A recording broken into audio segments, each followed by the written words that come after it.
৫৫ বছর বয়সী রবিচরণ দেববর্মা সম্পূর্ণ সুস্থভাবে সকালে বের হয়েছিলেন রেগার কাজ করতে।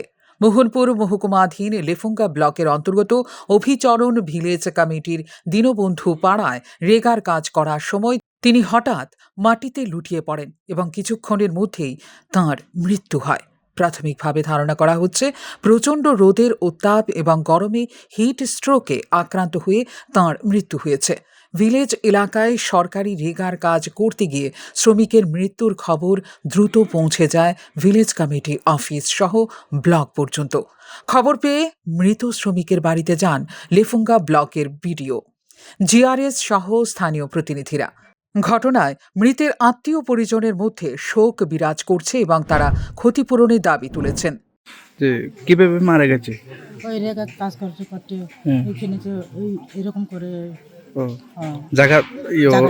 জায়গাতে মারা গেছে। কোন জায়গাটা এগার?